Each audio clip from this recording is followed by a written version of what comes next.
Hello आणि नमस्कार श्रोते हो, मी आरजे कोमल तुमच्या सगळ्यांचं स्वागत करते. तुम्ही ऐकत आहात आचार्य 90 FM युअर ओन रेडिओ. श्रोते हो, आचार्य 90 FMच्या माध्यमातून आपण नेहमीच छान वेगवेगळ्या विषयांच्या मुलाखती ज्या आहेत त्या नेहमी घेत असतो. खरं तर आजचा विषय हा थोडा वेगळा आहे. वन्यजीव संरक्षण हा किती महत्वाचा आणि मोठा विषय याची जाणीव कुठेतरी आत्ता आपल्याला व्हायला लागली आहे. कारण वातावरणामध्ये जे काही बदल होत चाललेत आणि या सगळ्या गोष्टींचा जो एकत्रितरित्या संबंध आहे तो आत्ता कुठेतरी आपल्या सगळ्या लोकांच्या जाऊन लक्षात यायला लागलाय. कारण अचानक वातावरणामध्ये जे काही बदल आपल्याला दिसू लागले. खरं तर वन्यजीव, बायोडायव्हर्सिटी, वाईल्ड लाईफ आपण ह्या गोष्टी खूप ऐकतो.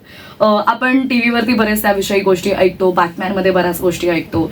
पण याविषयी आज आपण एका व्यक्तीला इथे बोलवलेलं आहे आणि त्यांना आपण बोलते करणार आहोत. आज आपल्यासोबत जोडले गेलेले आहेत पंकज जाधव सर. सर, तुमचं खूप खूप स्वागत आहे आचार्य 90 FM वरती. सरांबद्दल सांगायचं झालं तर सरांनी बायोडायव्हर्सिटी आणि वाईल्ड लाईफ कन्झर्वेशन मॅनेजमेंट या विषयामध्ये पदवी घेतलेली आहे. त्याचबरोबर त्यांनी बायान हीटर्स या औद्योगिक हीटर निर्मिती करणारी म्हणजे एक कंपनी आहे, त्याचे ते फाउंडर आणि ओनर आहेत. त्याचबरोबर मुंबई, ठाणे, पालघर, सिंधुदुर्ग आणि कोल्हापूर या जिल्ह्यांमध्ये कार्यरत असलेल्या सर्प इंडिया ही जी कंपनी आहे म्हणजे स्प्रेडिंग अवेअरनेस ऑन रेप्टाइल्स आणि रिहॅबिलिटेशन प्रोग्राम्स त्यांचे होतात. या वन्यजीव संवर्धन संस्थेचे ते पालघर या विभागाचे ते प्रमुख आहेत. खरं तर वन्यजीव बचावकर्ता आणि संवर्धन क्षेत्रातील प्रशिक्षक म्हणून त्यांनी पोलीस विभाग, वन अधिकारी, सरकारी संस्था, खाजगी संस्था, शाळा आणि महाविद्यालय आणि या सगळ्या ठिकाणी जाऊन वन्यजीव बचाव कार्य किती महत्वाचं आहे किंवा हे करणं काळाची का गरज झालेली आहे याविषयी अवेअरनेस प्रोग्राम्स बरेच घेत असतात. आणि आज आपल्या महाविद्यालयात अर्थात NGH DK मराठे कॉलेजमध्ये आपल्या कॉलेजमध्ये सुद्धा सरांचा एक विशेष प्रोग्राम अरेंज करण्यात आलेला आहे. सर, खरं तर वन्यजीव, वाईल्ड लाईफ हे आपण शब्द खूप ऐकायला छान वाटतात. हल्ली सोशल मीडियावरती सहज सगळे लोक टाकत असतात की मी वाईल्ड लाईफ एक्सप्लोर करतोय, मी जगतेय, मला मजा येते, छान वाटतंय. पण खरं वाईल्ड लाईफ तुम्ही एक्सप्लोर केलंय, तुम्ही जगलेले आहात, जगत आहात. मला तुमच्यासोबत आज गप्पा मारताना खूप मजा येणार कारण विषय खूप इंटरेस्टिंग आहे. सो तुमची हा सगळा हे जे क्षेत्र आहे या क्षेत्रामधली सुरुवात कशी झाली आहे? आता सुरुवातीपासून सांगायचं झालं म्हणजे लहानपणी गावाला जाताना नेहमी लाल परी नावाच्या एसटी मधून जाताना आई सोबत बसले असताना आई जरी मला कळत नसेल तरी बरं हे झाड जे बघतोय ना हे चिकूच आहे बरं का, ते झाड जे बघतोय ते पेरूच आहे. आणि अशा प्रकारे कदाचित आईने मला लहानपणी जेव्हा मला झाडं कळत नव्हती तेव्हापासून ही गोडी लावली गावी जाताना. आणि त्यानंतर अचानकपणे सगळं शांत झालं आणि मी 5वी 6वीत आल्यावर शाळेतून घरी यायचं आणि रोज संध्याकाळी कार्टून लावून बसायचं. हा माझा कार्यक्रम नेहमीच असायचा. एक दिवस असेच वडील घरी आले आणि म्हणाले, अरे तू हे काय बघतोय कार्टून सारखा, काहीतरी वेगळं बघ, किती दिवस तेच कार्टून तू बघत राहणार. म्हणून वडिलांनी त्या दिवशी सगळे एंटरटेनमेंट प्रोग्राम्स काढून टाकले आणि इन्फोटेनमेंट कार्यक्रम त्याच्यात टाकले, ज्यामध्ये discovery, net Jio, animal planet हे सगळे कार्यक्रम त्याच्यात आहेत. आता 6वी ते 10वी मी रोज घरी येतोय, टीव्ही बघतोय आणि फक्त इन्फोटेनमेंट चालू आहे. आणि तुम्हाला माहिती असेल की 2010च्या नंतर जेवढे डिस्कव्हरी आणि नॅशनल जिओग्राफी कार्यक्रम लागायचे ते सारखे रिपीट यायचे. आणि मग मी सकाळी बघितलेला कार्यक्रम संध्याकाळी मी म्यूट करायचो आणि आता मी कॉमेंट्री देतो. म्हणजे बाय हार्ट झालं. एक्झॅक्टली. आणि हे करत असताना नुसतं प्राण्यांचं नॉलेज येतंय बट कधी आयुष्यात जंगलात गेलो नाही, कधी बघितलं नाही एक साप कसा दिसतो. तर असंच करता माझ्या विभागामध्ये असेच गल्लोगल्ली जशा सर्पमित्र आहेत तसे काही सर्पमित्र होते जे कुणाच्या घरी साप किंवा काही मांजर, कुत्रा रेस्क्यू करायचा आहे तिथे जाऊन ते रेस्क्यू करत असायचे. तर एक दिवस माझा त्यांच्यासोबत कॉन्टॅक्ट झाला आणि मी त्यांना सांगितलं की दादा मला थोडा इंटरेस्ट आहे यामध्ये, तुम्ही जे काय करता ते मला बघायला खूप भारी वाटतंय, तर मी येतो एक दिवस, मला जरा दाखवा ना तुम्ही साप वगैरे कसे पकडता. तर आता हे जे गल्लीतले सर्पमित्र होते हे म्हटले, बघ बाबा डिफिकल्ट तर आहे आणि डायरेक्ट तुझ्या हातात आम्ही साप देऊ शकत नाही, पण मी तुला व्हॉट्सअपवर काही फोटो पाठवतो, ते फोटो बघून फक्त मला ओळखून दाखव की हा साप कुठला, बघूया. कारण साप पकडण्याच्या अगोदर साप ओळखता येणं खूप महत्त्वाचं आहे. बरोबर. तर मला सगळे हे फोटो पाठवायला लागले, हा कुठला, तो कुठला, आणि मी सगळे व्यवस्थित ओळखत होतो कारण मी एवढे टीव्ही मध्ये सगळे बघून झाले होते. तर ते म्हणाले की बाबा ओळखता तर येतोय, तो एक काम कर, ह्या दिवशी या ठिकाणी भेट आम्हाला. आणि त्यांनी पहिल्यांदा एक आयुष्यात मी साप बघितला, त्यांनी पिशवीतून काढलेली एक धामण होती.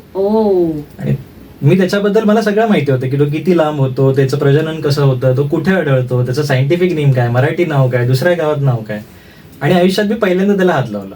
आणि अशा प्रकारे ती जर्नी सुरू झाली की जी एक गल्लीतल्या सर्पमित्रांनी मला साप दाखवला, आणि तो पण कदाचित हुशार माणूस असेल, त्यांनी डायरेक्ट हातात साप न देता पहिले चेक केलं की खरंच तुला नॉलेज आहे का. बरोबर. आणि त्यानंतर ती जर्नी सुरू झाली. त्यानंतर मी सर्प इंडिया नावाच्या ऑर्गनायझेशन मध्ये आलो, जिथे आम्ही स्नेक्स रेस्क्यू करून रिहॅब करायचं काम करतोय. ही संस्था जी सुरू झाली होती एक अशा ठिकाणी बोरिवलीमधून जिथे आम्ही फक्त स्नेक रेस्क्यू आणि रिलीज करायचो. आज लिटरली सापांपासून बिबटे, वाईल्ड बर्ड्स, गाई गुरं, बऱ्याच वेळेला सांबर, हरण वगैरे, आणि त्यासोबत माकडं, हे सगळी आम्ही रेस्क्यू करून परत रिलीज करायचं काम चाललंय. आणि अशा प्रकारे ती आवड वाढत गेली. मग आता एज्युकेशन मध्ये आलं, आता काय करायचं, चला एक काम करूया, BSc इन झोलॉजी करूया, कारण प्राणी जास्त आवडतात. झोलॉजी होईपर्यंत एक्सपोजर वाढला, मग वाटलं नाही आता MSc in wild life conservation करूया. आणि अशा प्रकारे त्या गल्लीतल्या सर्पमित्रापासून इन्स्पायर होऊन मी एक सायंटिफिक मार्गाला लागलो, जे वाईल्ड लाईफ कॉन्झर्वेशन आहे. क्या बात आहे. म्हणजे कधी कधी शाळेतून घरी आल्यानंतरचा वेळ जर आज, म्हणजे मी आक्षेप नाही घेते, पण कार्टूनला देण्याच्या ऐवजी जे ह्या चॅनल्सला दिला, कुठेतरी प्राण्यांवरचं प्रेम म्हणा किंवा ते एक ओढ म्हणा किंवा ह्या सगळ्या गोष्टींमध्ये जो इंटरेस्ट वाढत गेला, थँक्स टू युअर बाबा. कारण त्यांनी या सगळ्या गोष्टी, मी म्हणेन की तुमच्यामध्ये कुठेतरी लहानपणापासूनच त्या रुजवल्या गेल्या. सर, ही जर्नी तर सुरू झाली, सर्पमित्र म्हणणं, किंवा आपण बघतो की बरेच सर्पमित्र आपल्या अवतीभोवती असतात, स्नेक रेस्क्यू करत असतात. पण एक गोष्ट प्रकर्षाने जाणवते, म्हणजे खरं तर आपण जे प्राणी आहेत त्यांची जागा आपण घ्यायला लागलोय, माणूस त्यांची जागा घ्यायला लागलाय. आणि मग आता सध्या अशा बातम्या येत आहेत, बिबट्याने या गावात जाऊन हल्ला केला, किंवा हे प्राणी रस्त्यावर आले, किंवा आपण सहज ट्रॅव्हल करताना बघतो, अगदी माकडांविषयी तुम्ही बोललात की त्यांचा रेस्क्यू करून त्यांना तुम्ही रिहॅबिलिटेशन करता किंवा काय. सो हे सगळे प्राणी रस्त्यावर येतात, म्हणजे ट्रॅव्हल करताना अचानक रस्त्यावरती येतात, त्यांचा मृत्यू होतो, किंवा अशा घटना बऱ्याच घडायला लागल्यात. तुम्ही इतके वर्ष याचा अभ्यास केलेला आहे, तुम्ही या क्षेत्रात काम करताय, या घटना बघितल्यानंतर किंवा या घटनांवरती तुमचं काय मत आहे? बघा, एक सिंपल गोष्ट बघायला गेली तर ही अशी की प्राण्यांना मनुष्यांमध्ये जराही इंटरेस्ट नाहीये, ते त्यांच्या जंगलामध्ये सुखी आहे. पण ज्यावेळी आपण कुठेतरी झाड तोडायचा कार्यक्रम करतोय किंवा एक जंगल नष्ट करून तिथे कुठली तरी कंपनी येणार आहे, आपण फक्त हा विचार करतो की तिथे कंपनी येऊन आपला इकॉनॉमी कशी वाढेल, बट तिथे राहणारी जी बायोडायव्हर्सिटी आहे ती कुठे जाईल. बरेच प्राणी मरतात, बट काही प्राणी, फॉर एक्झाम्पल बिबट्या हा एक असा प्राणी आहे, तो हायली अडॉप्टेबल आहे. तो वसईच्या इंडस्ट्रीयल झोन मध्ये सुद्धा राहू शकतो, तो टेम्पोमध्ये झोपून दिवस काढू शकतो, तो एका झोपडपट्टीच्या घरामध्ये राहू शकतो. तुम्ही जर जंगल तोडलं ते तुमच्याकडे येणार, त्यांना तुमच्याकडे येण्याचा काहीच इंटरेस्ट नाही. आणि म्हणजे कधी कधी मी स्वतः विचार करत असतो की हे काही जंगल जे आहेत, जे आज मुंबईच्या फॉरेस्टेड एरियाच्या आजूबाजूला बिल्डिंग उभ्या राहतात, आणि त्यांची मेन ऍडव्हर्टाईज ही असते की आमच्या बॅल्कनीतून जंगल दिसतंय, नॅशनल पार्क दिसतं. मग जर तुमच्या बिल्डिंग मधून आणि खिडकीतून नॅशनल पार्कचा व्ह्यू पाहिजे, मग बिबट्या येणारच. मग सांगत ना आमच्या लिफ्ट मध्ये बिबट्या बसतो, काहीतरी करा. अरे पण तुमची अख्खी बिल्डिंग जंगलात बसली, त्याचं काय, याचा आपण विचारच करत नाही. बरोबर. प्राण्यांना काही इंटरेस्ट नाहीये माणसांमध्ये, हे फक्त आपण त्यांची जागा घेतोय म्हणून ते आमच्याकडे येतात. आणि जसं तुम्ही म्हटलात की मानवी वस्तीमध्ये साप येतो किंवा वन्यजीव येतो, पण खरंच हा प्रश्न असा प्रश्न आहे का की तो येतो की आपण चाललोय, आपण त्यांच्याकडे, हे विचार करण्याची गोष्ट आहे सध्या. खरंच, कारण आपण सरस या बातम्या ऐकतो. आणि जसं आपण म्हणालो की जे काही आपण रस्ते, म्हणजे डांबरीकरण जे झालंय ते वाढलंय, किंवा औद्योगिकरण जे काही झालेलं आहे, जिकडे जिकडे मोठ्या इमारती उभ्या राहिल्यात, बिल्डिंग्स आल्यात, आणि मग आपण, मला असं वाटतं ते घुसलो, म्हणजे अगदीच ते खरंय. पण सर, तुम्हाला जेन्युअनली काय वाटतं की यामध्ये कुठेतरी लिमिटेशन्स लागल्या पाहिजेत का? कारण आज तुम्ही आहात, तुम्ही ज्या कंपन्यांसोबत काम करताय, तुम्ही ज्या संस्थेसोबत काम करताय, किंवा तुमची स्वतःची कंपनी आहे, सो तुमचं टोटली या क्षेत्रावरती काम चाललंय, वन्यजीव म्हणा, बायोडायव्हर्सिटी म्हणा, याविषयी तुम्ही काम करताय. बट कुठेतरी एकच व्यक्ती किंवा काहीच लोक पुढे येऊन जर त्याविषयी काम करणार, बट सरास एकीकडे समटाइम पॅरलेली बघायला गेलं तर त्या गोष्टी वाढतच चालल्यात, जे आपण आता म्हणालो. पण तुम्हाला जेन्युअनली काय वाटतं की कुठे आळा घातला गेला पाहिजे तेव्हा या सगळ्या गोष्टी थांबतील? सर्वात पहिले तर मला असं सांगावं असं वाटतं की बऱ्याच लोकांना आज असं वाटतं की वाईल्ड लाईफ कॉन्झर्वेशन किंवा निसर्ग संवर्धन हे फक्त काही NGOचं, वन विभागाचं आणि पोलीसवाल्यांचं काम आहे. त्याच्या पुढे माणूस विचारच करत नाही. खरं तर एक 10वीतला शाळेमध्ये जाणारा विद्यार्थी सुद्धा वाईल्ड लाईफ कॉन्झर्वेशन साठी खूप मोठं काम करू शकतो. फक्त छोट्या छोट्या गोष्टी त्याला बदलायच्यात आयुष्यात. ते दिवस गेले की जिथे आपण समोरच्या यंत्रणांना सेवा घालतोय, आपण गव्हर्नमेंटला सांगतोय की तुम्ही व्यवस्थित करत नाही आहात, बट कुठेतरी चेंज आपल्यापासून होतो.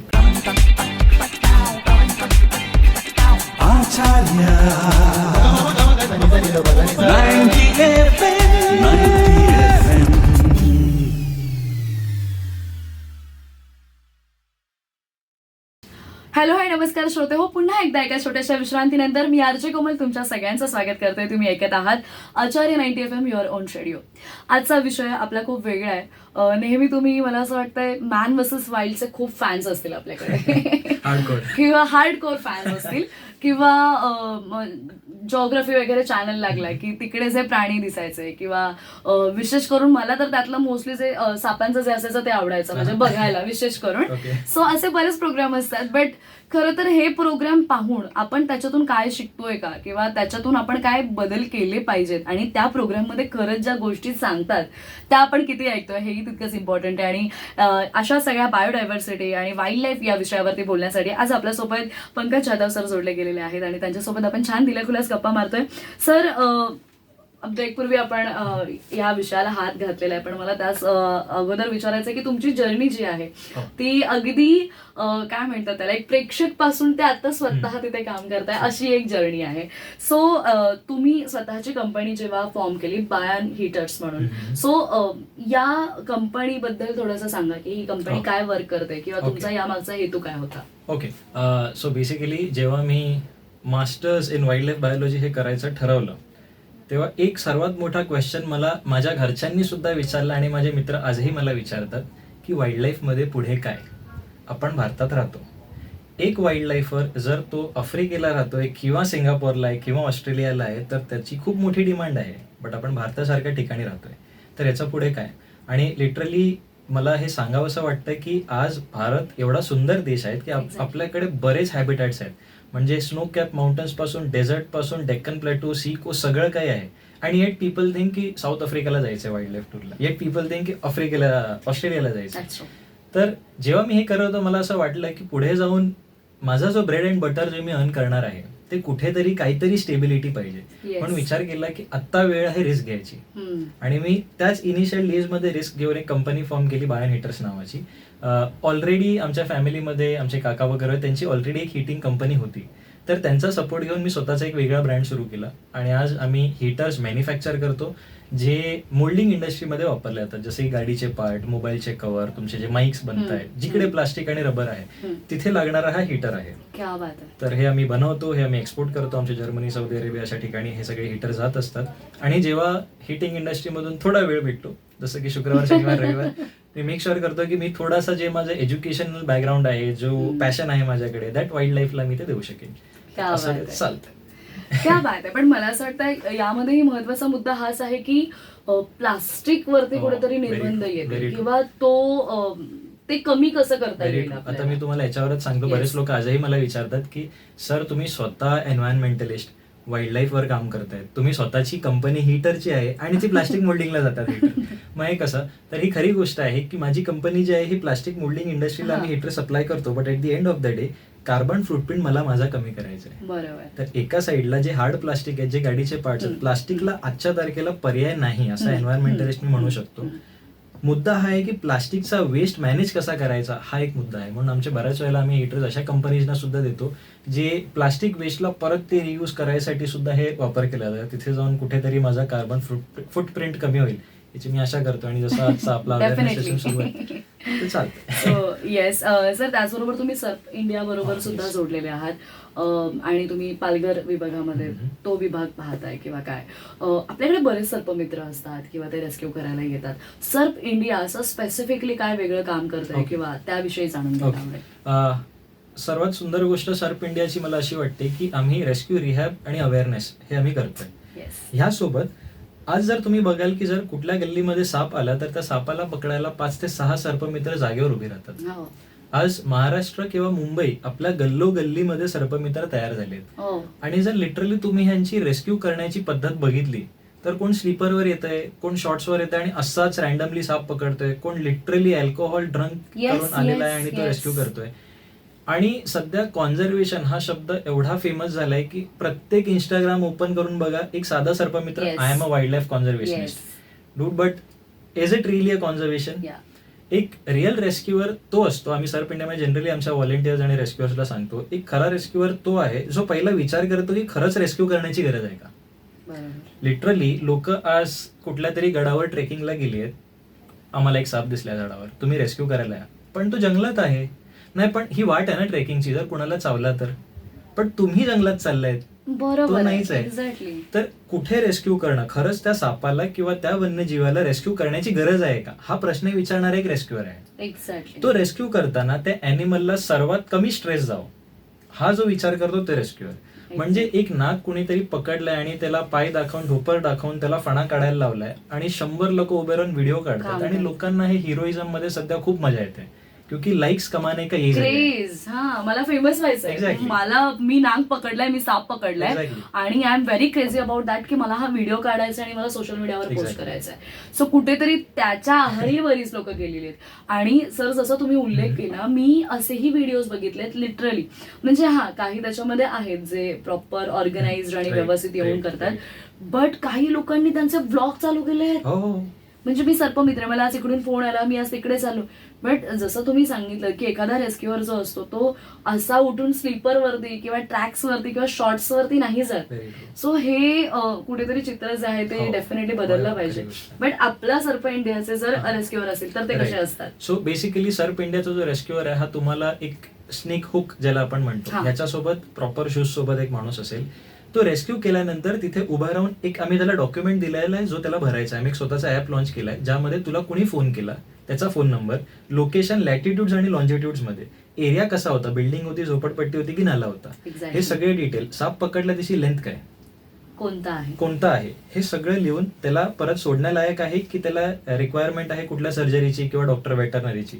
जर तो वेटकडे गेलाय तर त्या वेटचं नाव, गाव, पत्ता सगळं पाहिजे. जर तो रिलीज होतोय तर तो कुणासोबत रिलीज केला, वन विभागाचा अधिकारी होता की नाही, हे सगळे डिटेल्स तो फिल करतो आणि असा अख्खा डेटा आमच्याकडे येतो. आता बरेच लोक मला हे सुद्धा विचारतात की तुमचा पण प्रश्न कदाचित येईल मला की एवढ्या डेटाचा आपण करतो तरी काय. आज जरा मी सांगतो, 2010 पासून आज 16 वर्ष झाली आम्हाला रेस्क्यू करताना. रिसेंटली काही वर्ष अगोदर आम्ही एक प्रोग्राम लॉन्च केला होता which is called as big 4 mapping. ठीक आहे.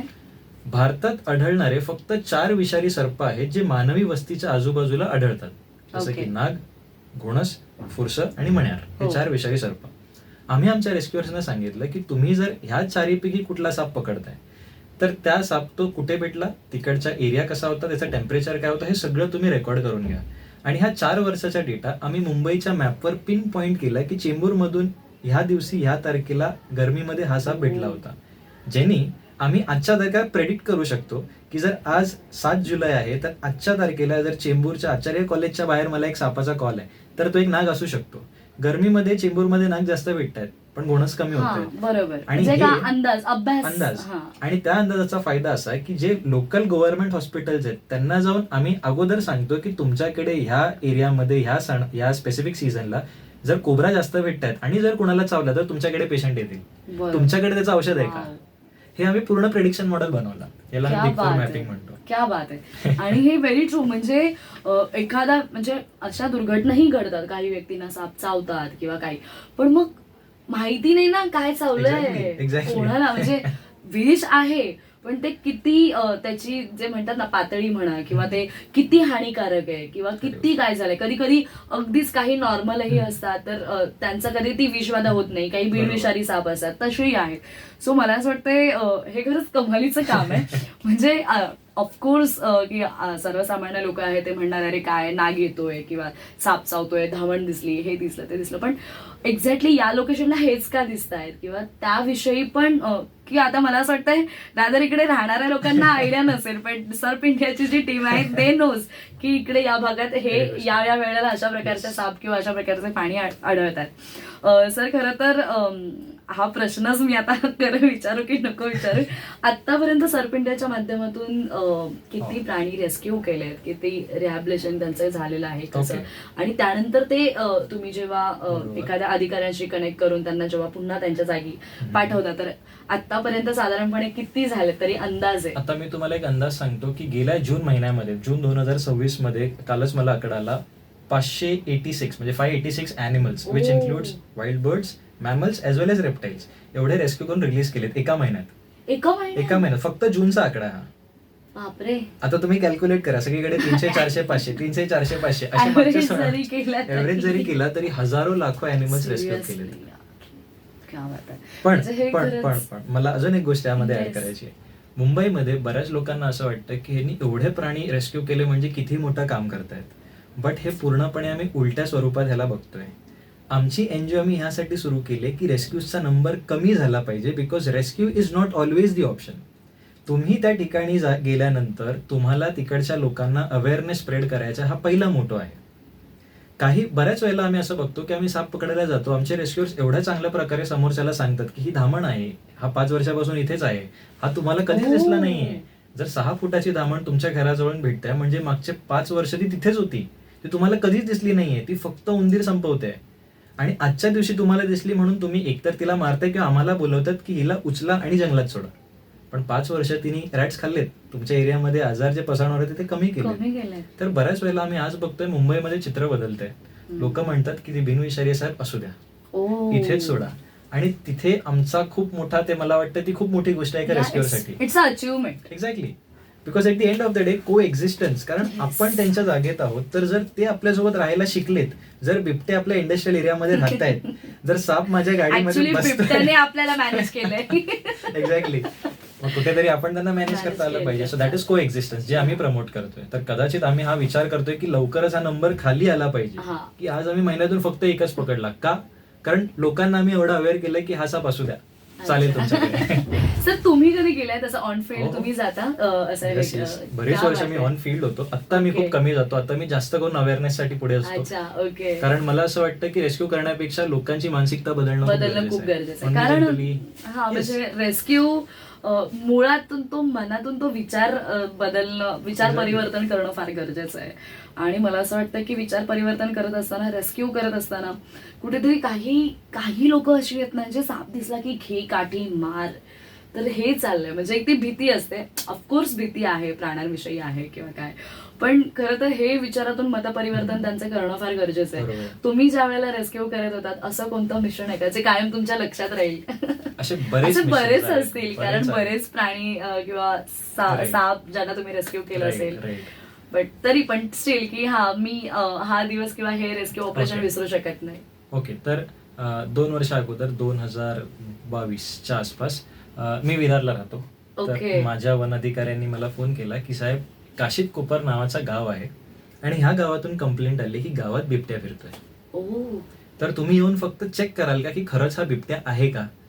चेक कसं करणार, तर पावलांचे ठसे आहेत. बोललो ठीक आहे, लगेच येतो. इथे गेलो, मला वाटलं नसेल बिबट्या, कारण त्या एरियामध्ये कमी चान्सेस आहेत. पावलं बघितली, ठसे बघितले आणि 100% बिबट्या. गावातले कुत्रे संपलेले आहेत, गावातल्या कोंबड्या गायब होत आहेत, लहान पोरं घाबरलेली आहेत, मोठी माणसं संध्याकाळी 6 नंतर दरवाजा लॉक करून, कारण बिबट्या फिरतोय. हे मी डायरेक्ट जाऊन आधी गावकऱ्यांना सांगितलं नाही की तुमच्याकडे बिबट्या. सगळी गावातले लोक एकत्र आलेले. तर मी आणि काही वन अधिकारी होते, आम्ही हे ठरवलं की लेट्स डायरेक्टली नॉट से की there is a leopard in the village, but just make them calm की ठीक आहे, एक कुत्रा आहे मोठ्या साईजचा, असं काय ठीक आहे. पण आम्ही त्यांना लिटरली सांगतोय की अच्छा ठसा जरा मोठा वाटतोय, असेल काय सांगता येत नाही, कुत्र्याचा पण असू शकतो, आम्हाला हे काय माहिती नाही, पण आतून आम्हाला माहितीये की एक बिबट्या आहे, कुत्रे संपलेत. आणि गाववाले लिटरली सांगतात, अहो आम्ही बघितल्या डोळ्यांनी, नाही तो भास असेल. ठीक आहे, तर ह्या सगळ्या गोष्टी होत आहेत. मी जाऊन सांगितलं की खरंच बिबट्या आणि काहीतरी करावं लागणार. दुसऱ्या दिवशी लगेच आम्ही ट्रॅप कॅमेरेज डिप्लॉय केले. So we have something called as camera traps, ज्यामध्ये आम्ही फोटो काढतो तिथे नसताना सुद्धा. तर आम्ही हे ट्रॅप कॅमेरे असे डिप्लॉय करतोय. एक कॅमेरा आम्ही लावला आणि दुसरा कॅमेरा लावायसाठी एक दुसऱ्या लोकेशनवर पोहोचलो.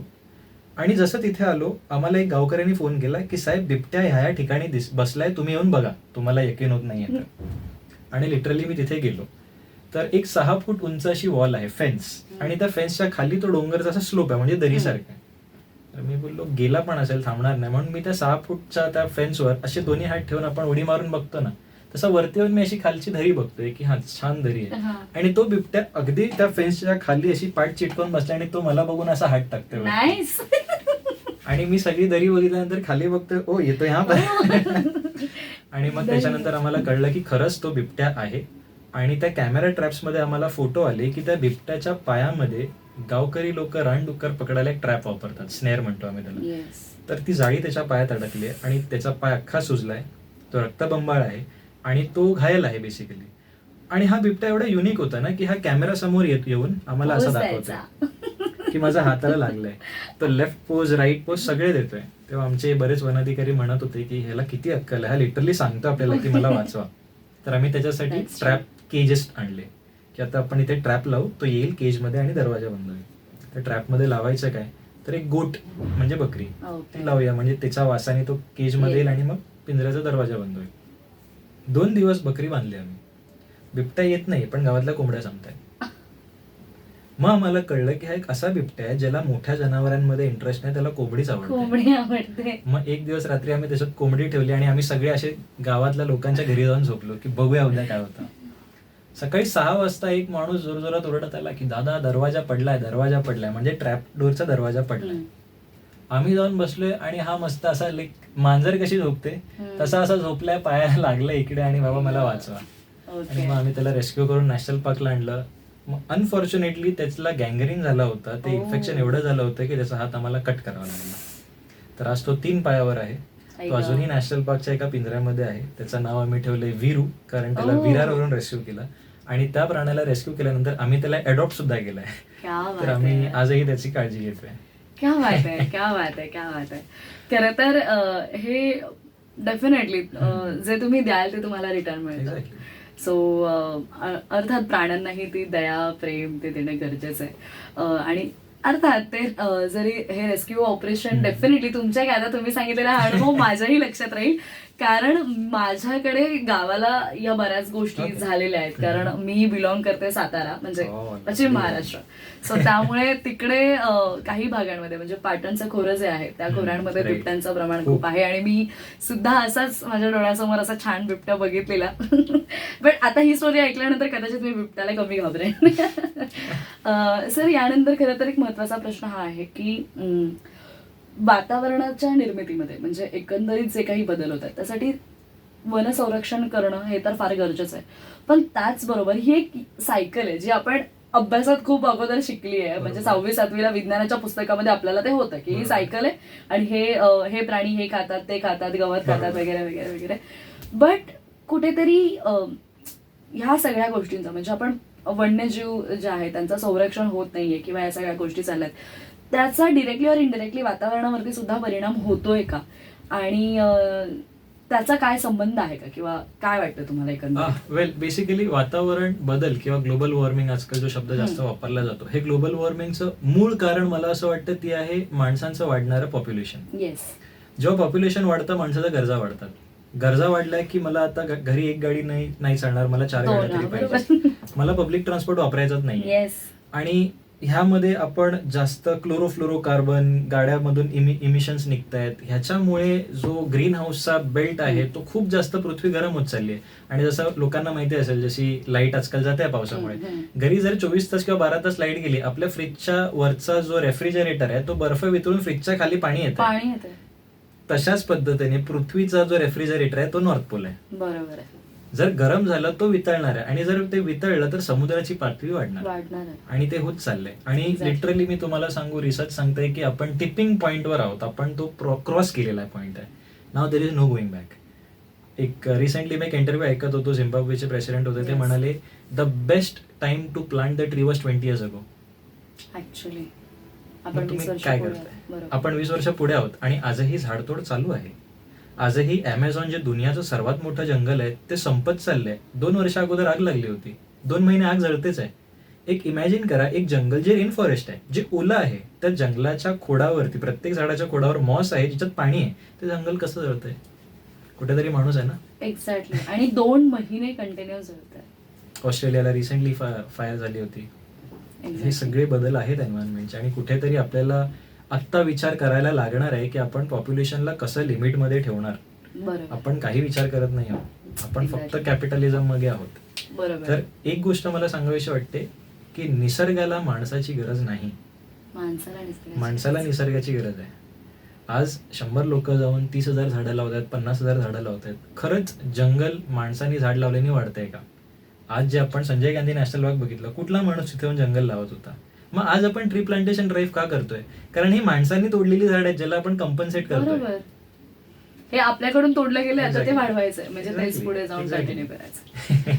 खूप महत्वाचा विषय आहे मला, आणि मला जेन्युइनली असं वाटतं की कदाचित या विषयावरती आपली सिरीज होऊ शकते. Exactly, exactly. आणि Literally. त्याच्यामध्ये भरपूर मुद्दे आहेत. खूप. म्हणजे अगदी वन्यजीव संरक्षणापासून ते मग त्याच्यामध्ये पण वेगवेगळे प्राणी आहेत, त्यांचं रेस्क्यू ऑपरेशन प्रत्येकाचं वेगळं आहे त्याविषयी. पण डेफिनेटली सर, मी पुन्हा तुम्हाला एकदा डेफिनेटली इन्व्हाइट करेन, सो ज्यावरती आपण त्यावरती एक छान सिरीज करू 100%. किंवा अजून एक पॉडकास्ट करूयात. पण वेळेअभावी मला असं वाटतं थोडंसं आपल्याला इथे ब्रेक घ्यावा लागेल, किंवा आपली ही मुलाखत जी आहे ती आपल्या उत्तरार्धाकडे आपण आलोय मुलाखतीच्या.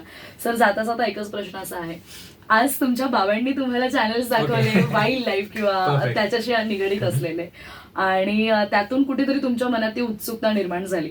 पण आज असेच तुम्हाला जर वाटत असेल की दुसरा एखादा विनोद रेडी व्हावा किंवा दुसरे असे स्टुडंट्स रेडी व्हावे की त्यांनाही याविषयी कुठेतरी इंटरेस्ट असला पाहिजे, किंवा त्यांना इथे जाऊन या विषयात ती कामं करायचं. कारण प्रत्येक जण डॉक्टर, ऍक्टर, इंजिनियर किंवा माझ्यासारखा अँकर नाही, म्हणजे प्रत्येक जण नाही तेच फील्ड नाही, तर कोणीतरी या बायोडायव्हर्सिटी म्हणा किंवा वाईल्ड लाईफ कन्झर्वेशन म्हणा, या सगळ्या विषयांकडे सुद्धा आलं पाहिजे. तर असे स्टुडंट्स ज्यांना इंटरेस्ट आहे किंवा काय, तर त्यांना काय मार्गदर्शन करायचं? सर्वात पहिले, जेवढं जास्त निसर्गात जाता येईल तेवढं जा. मोबाईल जरा वेळ बंद करा. एक इंस्टाग्रामसाठी फोटो नाही भेटला तरी चालेल, पण मोबाईल बंद करा आणि फक्त नदीच्या किनारे बसा किंवा झाडं बघा किंवा काहीतरी करा. तुम्हाला लिटरली कळेल की निसर्ग खूप सुंदर आहे आणि निसर्गाला खरंच आपण काहीच नाही होत त्याच्यासमोर.